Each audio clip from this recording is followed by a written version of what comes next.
FNaF at Fright Dome, one of the most important forgotten parts of FNaF's history, and also one of my favorite parts of this gargantuan franchise that gush about to strangers on YouTube for exactly 14 minutes and 54 seconds. And for good reason too. I don't think I can name any other times we've seen FNaF in real life. Aw shucks, don't flatter me, I'm talking about official stuff here! Excuse me, anyways, this event is still shrouded in obscurity, with many pieces of information about it being lost to time despite only happening in 2016. In my last video, we talked exactly about what Fright Dome is and what we know about it. Luckily, with that video gaining a good amount of traction, we now have more info previously unknown. And even better, it's coming from the man behind it all. I'm sure we'll get some cool info and bring some more stuff to light in terms of FNaF Fright Dome documentation. So grab your fizzy faz and strap into your faz seat, cause today, we're interviewing Jason Egan. Wait, before we get into this, I need to get something very important off my chest. We've got new merch, baby! Get your Sauce Breed shirt while it's still around. Link in the description. Seriously though, these will help support my cosplays and stuff, so consider getting one, thank you. Hello everybody! My name is Sauce, FNaF entrepreneur and all things janitorial service at Freddy Fazbear's Pizza. You may also know me from... And here to my right, we have my co-host, Reagan. Would you care to introduce yourself, Reagan? Hey, my name is Reagan. You might know me from such classics as... Anyhow, we have a very special guest today. You may know him from his work on Fright Dome or the current horror-themed escape rooms based on Saw and Blair Witch he's made. Please introduce yourself, sir.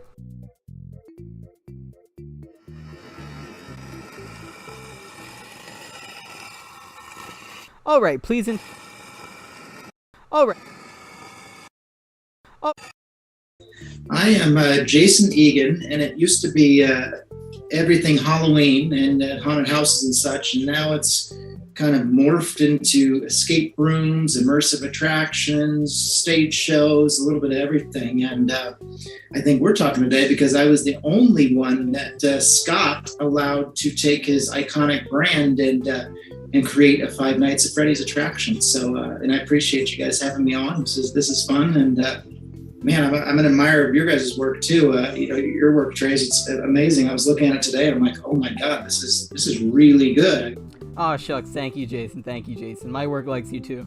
No problem. Sorry, it's been crazy. Oh my gosh, we are just so backed up. It seems like after Fright Dome, after I retired, it just went crazy from there. I mean, we've got so much stuff going on. It's just been nuts. So it's been a good thing. You know, they always say one door closes, another one opens, and my God, it's been that way. Oh, I can totally imagine it's been busy. It seems like you've been doing a lot lately. So I didn't get to go to Fright Dome because I live in Texas. I still live in New York, so I could never go. So to start off, I wanted to ask about the production behind the suits used in the FNaF Fright Dome event. As a FNaF cosplayer myself, I just wanted to ask what the process was behind making them. We had a very short time frame, so we ordered them overseas, and then we detail them out with airbrush them and stuff like that, change their eyes out. You know, we added some in our back behind stage area, wires and all kinds of fun stuff coming out of them. And then we had our partners at Nevermore Productions animate the ones on stage too, which was fun too. So we could have a scare startle animation on one of those guys. So it was definitely a fun project. Scott was fun to work with. I'm very good friends with Scott's agent, and that's how I got in touch with Scott. He represents some pretty iconic brands, Scott's agent Russell, and it was definitely fun. It was probably, we got more hype out of that attraction than anything we had ever done. I've never seen, you know, we had a leaked video that I was really mad about, and actually it was probably a good thing. I shouldn't have even been mad because that video got like millions of hits. It was actually our production designers team, and he was taking video for himself or something, and he's like, oh, I never thought it would get out. I'm like, well, you thought wrong. It got out, and it just flew all over the place. But again, probably helped us because it was kind of I'm sure you've seen the video. It was not a very in-depth video, and it was kind of choppy and stuff. So I think it almost wanted the audience wanting more when they saw that video. So I'm okay. I was mad for a second. You know, Scott was cool with it, but that's always a problem when you're dealing with these iconic brands. Everybody wants to see them early. Everybody wants to sneak peek and stuff. And that's why we're protecting right now. We are partners with Warner Brothers, and we're doing the new It attractions, Chapter 1 and Chapter 2. And we can't even tell people where the location is right now because we're afraid that people will get in there and sneak in or whatever, because it's going to have some absolutely gorgeous, amazing attraction. One of my favorites as well too. I mean, we've been working on the It attraction for, I think we're going on 3 years now. Less than a year of building, but negotiations, figuring out the deal, figuring out where it's going to go. These things take a while, and with our 5 nights attraction, it was we really had to bust it out quickly, because during a Halloween event, you only have a limited window to set up. So we had all hands on deck when we did that, and it had, you had to have the checkered floor because it wouldn't look right without your checkered floor. You had to do so many things to keep the brand intact and and keep the fans happy. And I think we definitely achieved that. And at first Circus was even weird about it. Like, are you sure you want to do this? I'm like, trust me, this is a popular theme. You got these 60-year-old theme park directors that are trying to throw in their 2 cents. Like, I've never heard of it. I'm like, of course you've never heard of it. I'm like, you live in these adventures. It's a game, so yeah, you're not going to hear about it. Yeah, exactly. Yeah. Did you ever expect this type of audience reaction to the Fright Dome after the video got leaked? It was our most successful year, and we brought out a different demographic too. Our demographic skewed younger that year as well too, because the game obviously is popular for Trey. What did you say? You were 15 at the time? Yeah, I was 15 at the time. So it brought out a younger demographic, and that was great as well too. So I mean, that was really fun to diversify the demo and really bring out all ages and such. And you've got diehard fans in their 30s and 40s as well too of the brand. But I never thought that it would be as big as it was, and it had the line that it did to get in that attraction and the popularity that it did.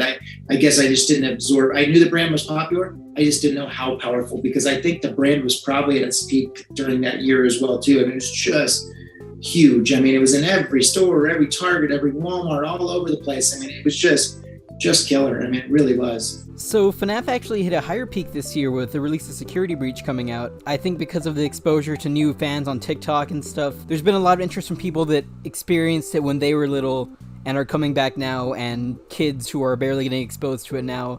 I think FNaF is a good starter to horror in general for a younger audience, especially because of the character designs, how they can be uncanny and also kind of cute to kids. Kind of the same effect Chuck E. Cheese had on kids in the 80s. Well, and the other thing is too, I miss the days, I don't know if you guys are too young, but that you probably researched, like the Showbiz Pizza that was years ago, and Chuck E. Cheese. And I'm really disappointed in Chuck E. Cheese.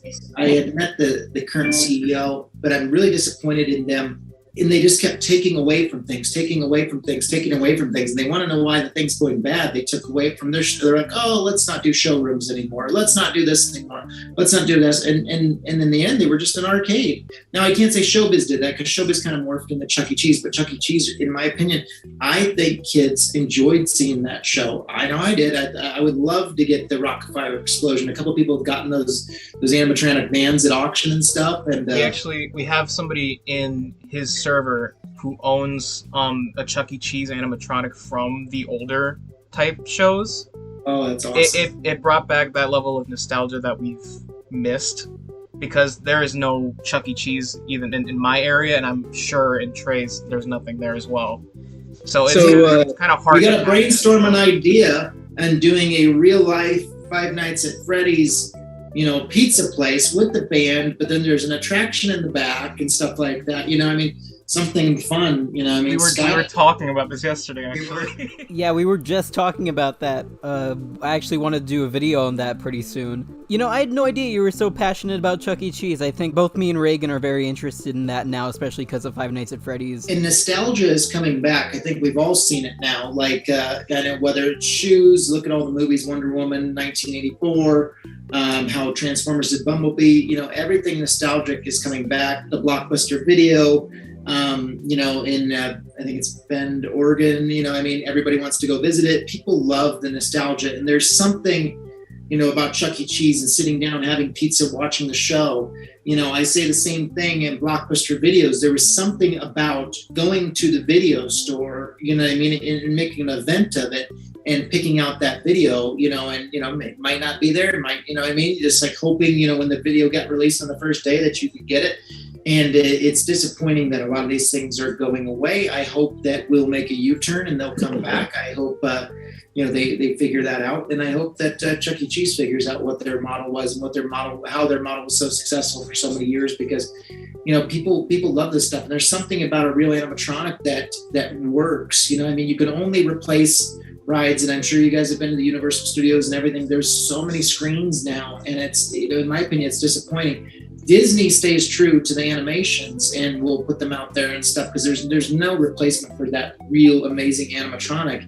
Mm-hmm. And I think that's crucial, and I hope that we go back to that, because screens can only replace so much. Honestly, the screens make me sick, to even watch them, but I'm happy that companies like Disney are keeping up, and keeping that stuff up. But yeah, I'm down. I'm down to do figure out something. It's all about figuring out what's going to work and what's right, what's going to sell. That's what we've been tremendously successful with, is figuring out what that perfect attraction is. And where does that perfect attraction live? Las Vegas obviously is a mega market for stuff. And we're in this new era where everybody wants, to post on social media. As we know, we're Instagram, TikTok, and everything. People want content. Yourself, you've got amazing content.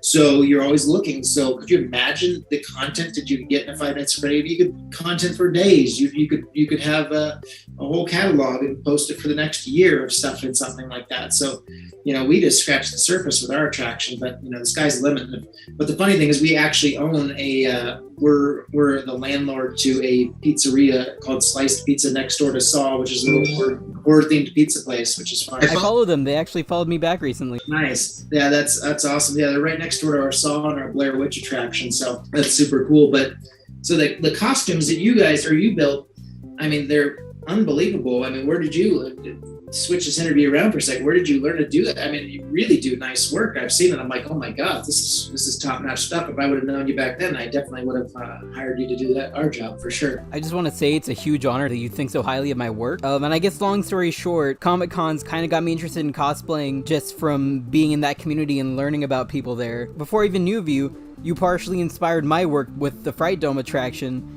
and kind of caused me to keep building FNaF stuff, since that was the only time we've ever seen real FNaF stuff before. The attention to detail is amazing, and I truly enjoy meeting other creative people as well too, and people that are passionate about their stuff, because obviously I was passionate about my stuff and still am, of course.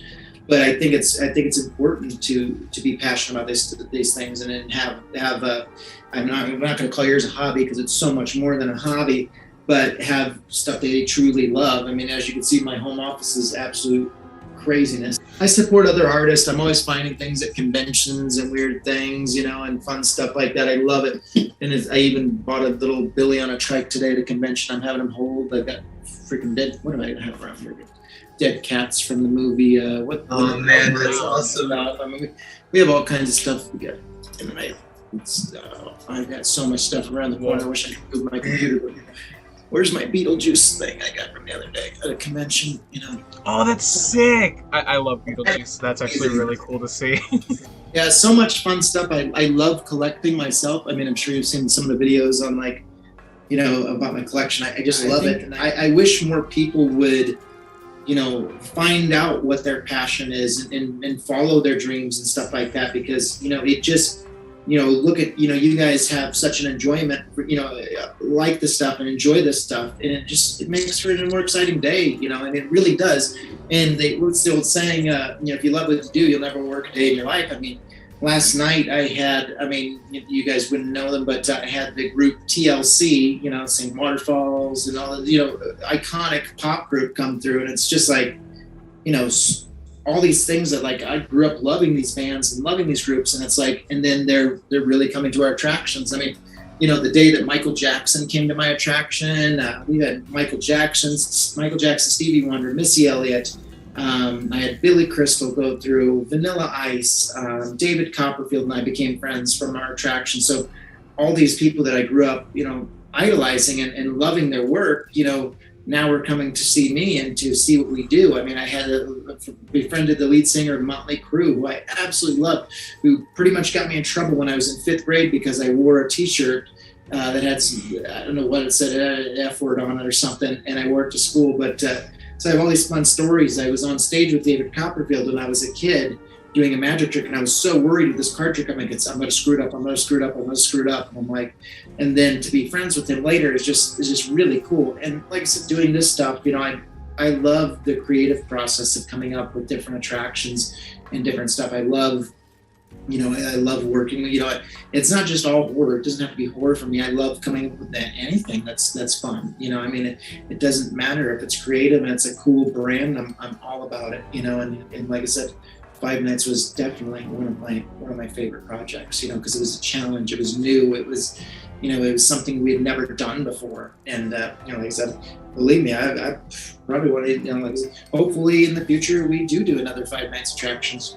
You never know, you know what I mean? It's not, you know, it's stuff like that is always on our radar. So we're always looking, and it's just finding the right thing. We've been very successful with having attractions that have had tremendous longevity. We would have had the Fright Dome still to this day if our lease would have been renewed, but unfortunately, Circus was in the process of selling their hotel and didn't renew our lease. Of course, the press says, "Oh, Jason canceled." It's like, no, I didn't. I had a 15-year lease. My lease was up. Circus was selling itself to Phil Ruffin, who owns Treasure Island, and that's the reason.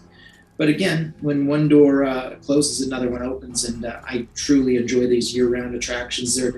They're much more exciting because I feel that I have a year-round showpiece to show people my stuff and to have them experience it. There's nothing worse than doing like that beautiful Five Nights attraction and then having to tear it down at the end of the season. I can't imagine having to create something new for 15 years and then ripping it down every year. Like, God, that must suck. Especially considering that was like one of the biggest years, the 2016 event, because of FNaF having to end it at that point. That must have been awful. Like, well, it was actually 2017 that was the final year of Fright Dome. So yeah, we had one more year that we did after that, but then that was it. But I still have most of the costumes from the attraction, which is cool. I still have the sign that we had, the entry sign. I have that in our office at SAW, which is really cool. So I kept anything that was really cool to keep. I definitely kept. I mean, we had some fun stuff, and you know, we even even our merchandise did better than it ever done that year. Was selling they allowed us to sell the little plush dolls and stuff. I mean, Scott was really great with us, and Scott came down 2 or 3 times. I mean, he was awesome. I mean, great guy, you know, just very talented, just like you with your costumes. He has a very good attention to detail, you know, and enjoys it. I'd love to work for the guy someday. He seems really passionate about his stuff, and he's definitely an inspiration to me. I'll definitely put the bug in his ear the next time I talk to him and stuff. I mean, you know, he's a good guy. He loves, you know, like I said, you are promoting the hell out of his brand. So I mean, it definitely helps.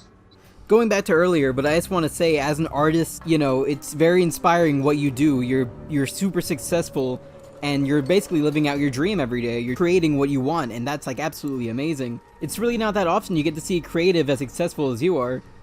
You know, like I said, we just want to keep creating. I'm not stopping by any means. I mean, we've got like 3 other projects right in the pipeline right after it, Chapter 1 and Chapter 2, and you know, we don't stop. If there's a Five Nights project, we would love to definitely get you guys involved and have you help us out, because that helps too. You guys truly probably know every single angle of every costume and know every single detail, and have that passion for it. It's the same. It's like the people that are building our Pennywise costumes right now.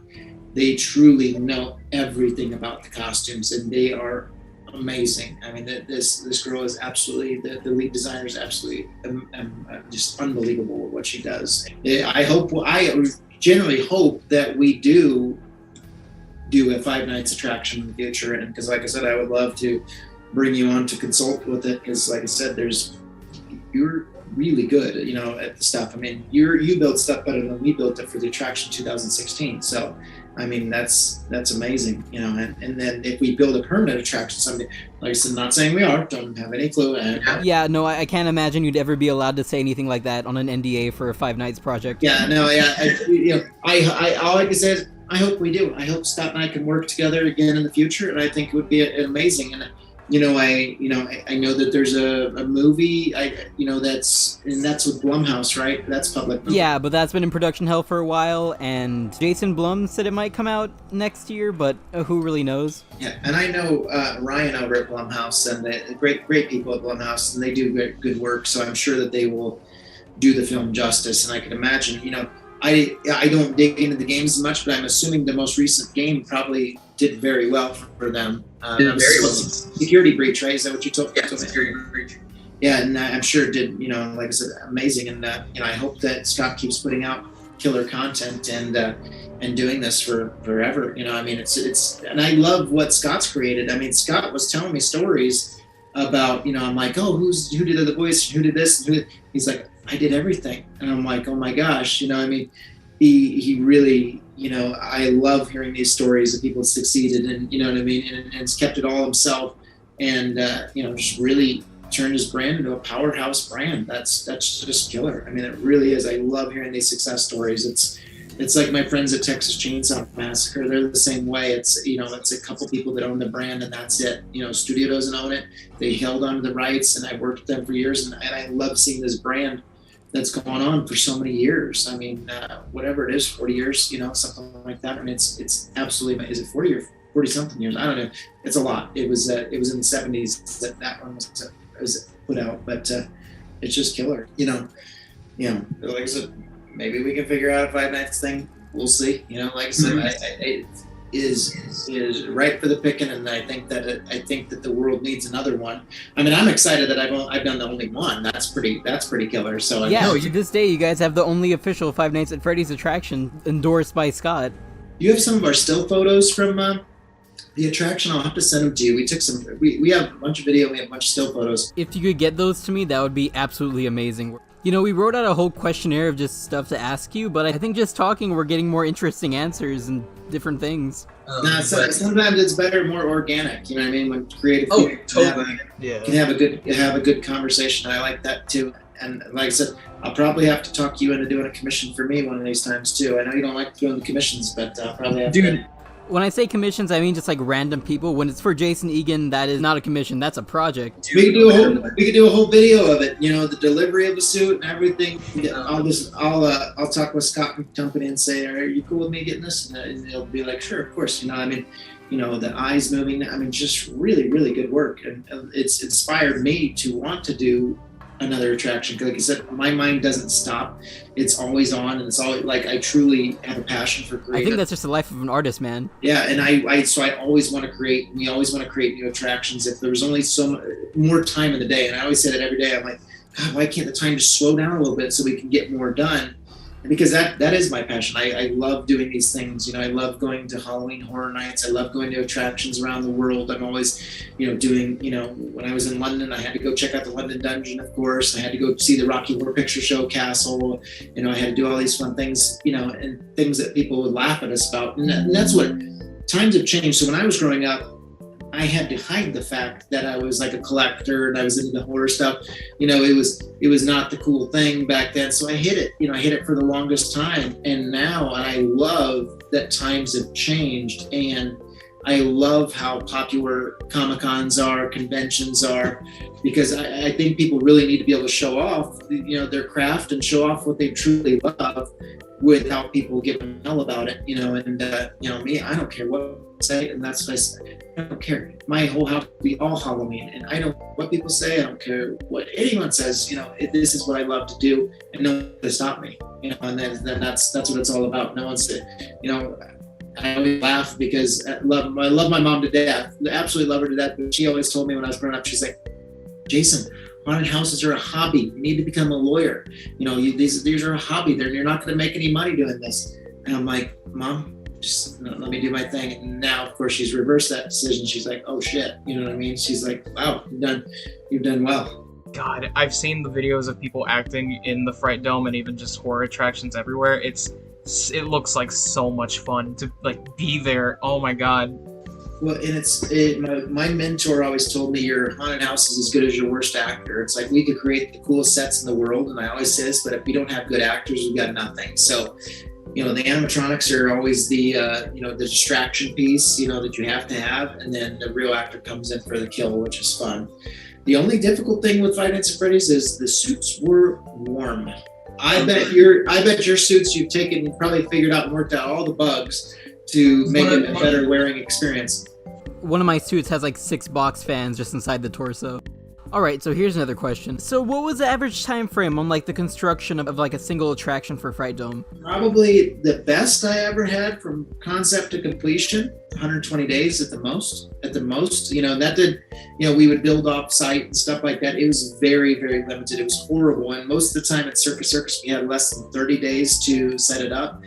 We really had to work fast, and it was stressful. I would lose 20 pounds, from walking all over the place, not eating, forgetting to eat and stuff. And that's where I like the permanent attractions. We have more time, we have more lead time, and we can spend more design time. It was definitely stressful doing it in that short turnaround. It was not fun, and take that times 6 of them, and then plus the scare zones and everything else. And still, it made me what I am, and it launched so many other things. I wouldn't return that experience for the world. Don't get me wrong, but it was stressful. It was definitely stressful. Then you finally get it open, you see the smiles on people's faces and coming out scared and having a blast. You're like, okay, that was worth it, Yeah.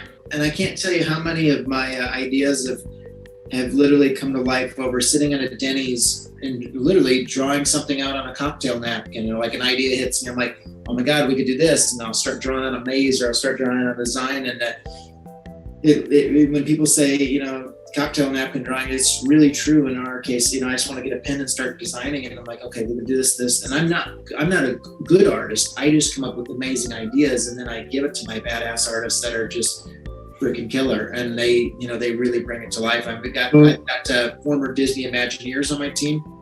I've got they're amazing. Former Lionsgate executive on my team. I've got so many former Thinkwell executive on my team. We have so many killer people on our team now, and that's what's fun, is we've grown our team to the next level. And I really tell people all the time, I've really put together the dream team to create these things. And our shop, I partnered with another company in Pennsylvania. Our shop is in Pennsylvania. We have a 20,000 square foot shop where we build all the fun stuff. And we build some stuff here in Vegas too, don't get me wrong, but the majority of it comes out of Pennsylvania. It's just like, like a kid in the candy store when I go there and get to visit and stuff. And it's, they're some of the most talented artisans in the world. I mean, what they come up with. And that's the thing, just like you don't have a $10,000 budget, $20,000 budget on each costume. So you have to figure out, how do I build this costume and make it amazing on my budget, on your budget? It's the same thing we have to do. I don't have a $100 million Disney budget, but I still have to make our attractions look unbelievable. So how do I do it? How do we figure it out? And we just problem solve and figure it out. I'm sure the costumes, you had tons and tons of problem solving and figuring stuff out. I've been talking with a bunch of people who've been interested in the Fright Dome as a whole. Can you by chance confirm or deny any of like these things that we've heard about with people going in, like characters besides the main 3, specifically with the Five Nights at Freddy's attraction, performers running in costume like Foxy or the puppet, or possibly a Springtrap through the cameras? I don't know if that's something you can confirm, or if that's something that was like kind of. You're asking if we actually had performers in the costumes? Is that the question? Yeah, we had performers in the costumes. Foxy, Bonnie, and then Chica, and then and forgive me if I script the names because it's been years since I worked with them. But we use the animations to again do the distracting, and then we had audio amplifiers that would actually do a scare noise similar like Universal Studios Halloween Horror Nights, and then the character would come out with the strobe and scare the crap out of them of different areas. So we absolutely did do that, and it worked out very well. We had a maze. I'm trying to go through my head. We had the main showroom, we had the security office. We also made the fake arcade games, as well too, with the video screens on there that had some scare effects and startle effects. We had the ball pit that would have an air blaster underneath the balls that would pop up the balls and scare the crap out of you. So it was finding out how we could do those startle scares as well too. But the performers, like I said, we had to have extra performers because we were continually they were getting hot, so we were always had backup performers to immediately go in. Do you guys know what happened to all the props after the attraction closed? Did all those end up going to like a facility, or did you guys end up auctioning or giving those mostly away to people, or Scott himself? We could not give them away because of the trademarks and such stuff like that. They wanted to keep them all, tight. So I own a lot of the stuff still, but we repurposed a lot of the walls for different attractions and stuff. Repaint them, reskin them, and everything else. I've still got the balls from the ball pit in my garage, which is hilarious. So I got the balls. I've got a couple of costumes at my house. We've got actually most of the costumes we probably still have. But the cupcake, speaking of that got stolen. We don't know where that went. Oh man, that's not good. I've always thought if somebody, like whenever I watch the videos, I always thought like there has to be like security somewhere to make sure nobody's taking stuff. That's awful to like find out that like hard work was just taken during the attraction. And it was, that was one of the attractions we had the most issues with, because that people collect the stuff, they want the stuff, and that's not the nicest way to do it by stealing it, but we had to glue everything down really, really, really well, and that was that was an issue. So, but hey, I'm trying to think what else was in there that was fun. The arcade machines, I think we disassembled and destroyed, unfortunately. Those are just simple props. We repurposed the mirrors. We try to repurpose, kind of like a film set. If there's stuff that we can repurpose and use at other places, we definitely did that. The sign, like I told you, which was really cool. We put that in our office right now. It's in SAW offices, which is fun. And we had a really cool claw machine. It was a scare claw machine, and it had a cylinder that popped up and scared the crap out of people with a little Freddy Fazbear on it, which was cool. We still own that claw machine. Lots of fun stuff. We, if we can keep it, we can store it, and it makes sense. Great. If we can't, we'll repurpose it. And all that tile floor got thrown away, unfortunately. That was, oh my god, that was a huge purpose or huge price. I think that was over $10,000 or $11,000 in vinyl flooring, and that was something we had never done at Fright Dome before, where we completely did the floor, but the floors were like an orange color, and we're like, you cannot do this attraction without doing the checkered floor. But I don't think we even have a sliver of that material anymore. I think we threw it all out, which kind of stinks. Would it be possible to buy an authentic FNaF Fright Dome ball from the ball pit? Oh, I'll give you a ball. I will literally put it on the wall like the head of a hunted deer. I'm sure I have more stuff than out there, but you can have the ball. You can have several. But yeah, that was a good scare though. It really, like I said, we put the air blaster underneath there. Just thought, well, is this gonna work? And those balls freaking scared the crap out of people when the air blast went below them. And was there ever any ball spillage? Did the balls fly out of the fence? Because that fence had a lot of holes. They went everywhere, absolutely everywhere, and that. Yeah, then we put the mirrors behind it to make the ball pit look bigger, which was fun, and we had a mirrored section in there as well too. And I'm trying to think of other really cool, like the photos from the main showroom. And while our showroom was a little bit smaller, obviously the whole thing we only had 6,000 square feet to work with. It was just really beautiful. Everything turned out really, really beautiful. There's this rumor going around saying Scott would dress up as a security guard and meet people at the end of the attraction. Is that true? But Scott did come one time unannounced, and I didn't even know he was there. So yeah, he did not do anything in the attraction necessarily, but he did fly those YouTubers out. He was really nice and flew them all out to come check it out. He loves his fans, but and as far as I'm not saying it couldn't happen, because knowing Scott, it's probably something he would do. But yeah, like I said, the one time he was there, he didn't even tell us he was there. He was just, he showed up. I'm like, okay, cool, thanks, Scott. I feel like I've heard something similar to that before. I've heard Scott's just a being that appears. He's just a dude. Totally normal guy. But yeah, he's such a nice, normal guy. And like I said, he's a creative genius too. I just love the passion that, that he's put in his product and how he keeps it going and going and going. And, I love these stories. I really do. I love seeing, things take off like this. And, it's a lot of years and it's still going. I hope that, he gets more product in the stores and stuff, because I really enjoyed seeing all those characters and in the toy aisles and stuff like that. I hope the brand continues. I think it's just nice having this spark, especially for newer FNaF, like Five Nights at Freddy's fans, to remember. Nobody talked about Fright Dome up until Trey made it, because basically it kind of just went away. It was like a one-time event, and newer fans were never able to understand what it was.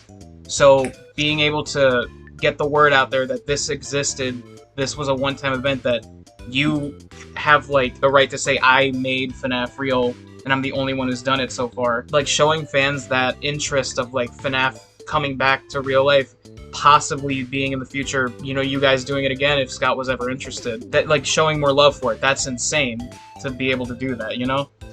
And like I said, it all boils down to just coming up with the right idea. Like, what do people want? You know, I mean, what do they want? You know, do they want a real life pizza shop, you know, with games and everything else, and you know, an actual show?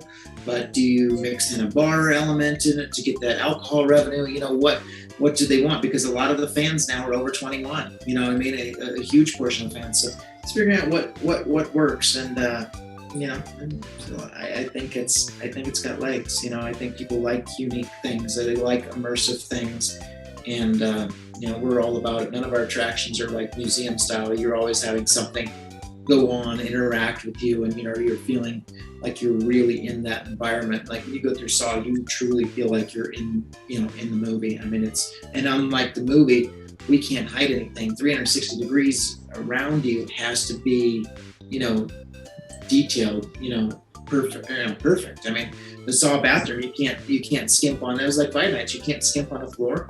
You know, you can't skimp on these things. It has to look perfect. Out of curiosity, I wanted to ask how you guys deal with delays for your projects, because I can't imagine that everything just goes by smoothly. I know there's been like supply chain issues and stuff going around for the past couple like months. The worst we've ever experienced in our lives. Never have we experienced this type of a supply chain issue. I mean, and increase in prices too. I've never seen it, and we have not.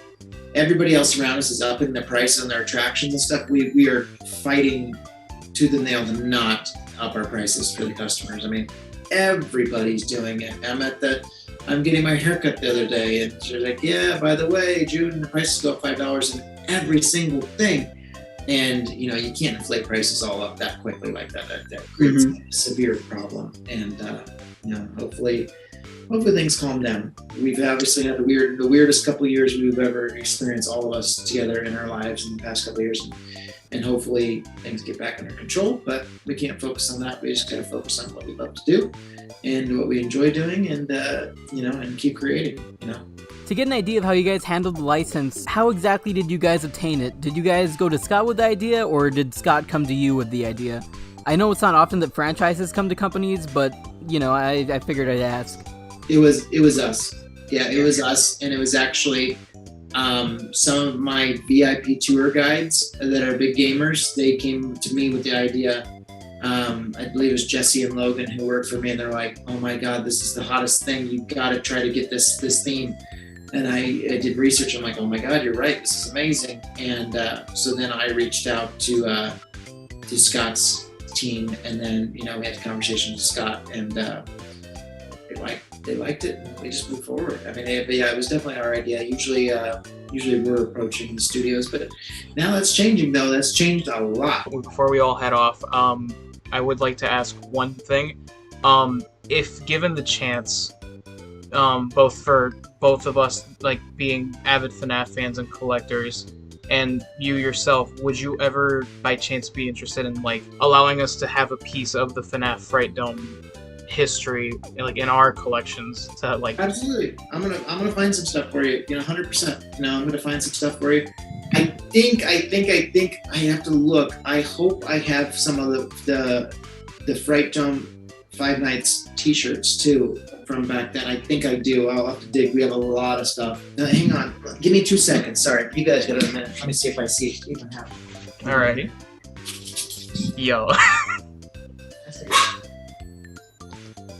This is insane. I think this is the nicest guy I've ever met. Like, since I've met you, this is probably the nicest conversation I've had with somebody in a call, like relating to like horror and FNaF. Oh my God, dude, this is nuts. Imagine if we do actually have a piece of history. I did not find oh my God! I did not find a shirt, but this is one of the heads. This was a costume head that one of the actors wore, but it's a little beat up and stuff. But Like I said, not as good as yours, but it was 2016 and we had a lot of stuff to do. I'll definitely find some shirts. I know I can find some shirts, and definitely the ball pit balls for sure. I've got those, so I'll grab you guys what I can. I'll give it to Trey when he's in town. That would literally make my entire collection. I'm trying to think what else we made that year for merchandise. I know we made some. I mean, there were the billboards. The billboards were killer. Oh my god, I think I have on my Instagram. I have one of the billboards. It was just absolutely killer because we did the extensions on the billboard to bring the characters' heads above the billboard, which was really cool, or like their ears or something. Let's see what I got. I've got some really good photos of it too. Once I have time to dig up anything I find, I'll send you. But yeah, I got some really, really fun photos that we have. Literally anything you find would be appreciated. Most of the stuff is lost. We only have like a couple of clips and photos, and we actually recently found another clip of like a bad phone recording, but that's really it. That would be incredible for both like the fans from back then and the newer fans who are now hearing about it to finally see what like the Fright Dome was, and not just the FNaF attraction, but the Fright Dome as a whole when it was in production. Give it the love that it probably deserved past the closing of it, you know? 100%. Like I said, everything that I come across, and we're always reorganizing stuff. We have an old past merch room stuff. I'll take a look in there as well too, and I'll grab you some stuff. So then, Trey, when you get in town, I will happily give it to you. Well, awesome. Well, this has been fun, and like I said, once you're doing the edit and stuff, let me know if there's anything else you need. All right, I will talk to you later, Trey, and I will start collecting some stuff and figuring out. So when you're in town, I'll give you a nice care package. Right. All right. See you guys. Have a good weekend. Take care, sir. Thanks. Oh my god, I can't believe that went well. I was freaking out that whole time. Yeah, no, I was violently pulsating that whole time, man. Hey guys, I'm here for the interview. Dude, you just missed it. Whoa, is that Scott I was Cawthon? watching you through my fast cameras, and I saw you broke my only rule. Saying my name more than 5 times in the span of 1 hour. Now, I am sure I don't have to remind you, but that's a no-no on the Scott scale, you Whoa, you clearly invoked my name in Whoa, vain. calm down, man. And if you played FNaF World, What? you would know that has dire What's this guy consequences. talking about? No, I don't want to become FNaF. I don't want to Suffer become at the hands FNaF. of No, all I FNaF can't go fans. back. I can't go back.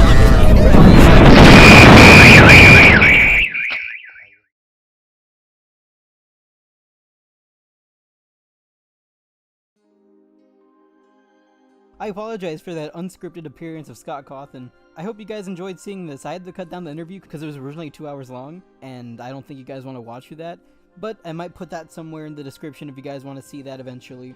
It was really amazing interviewing Jason, and I'm going to go visit some of his attractions later on in a couple of months, so hopefully we can get some cool videos with Glamrock Freddy. And if you'd like to go see his stuff, he's got a few attractions there in Vegas with an IT attraction opening later this year, and hopefully if the fan base convinces him, we can get a FNaF attraction too, but I wouldn't go bugging him about it. But yeah, no, I hope you guys enjoyed watching. Make sure to follow me on my socials in the description. I'll be posting some more Glamrock Freddy stuff soon. If you'd like me to make videos on something specific, just leave a comment and let me know. And yeah, that's it. That's about it, I think. Alright. Okay, well, thank you all for watching. I will see you on the flip side.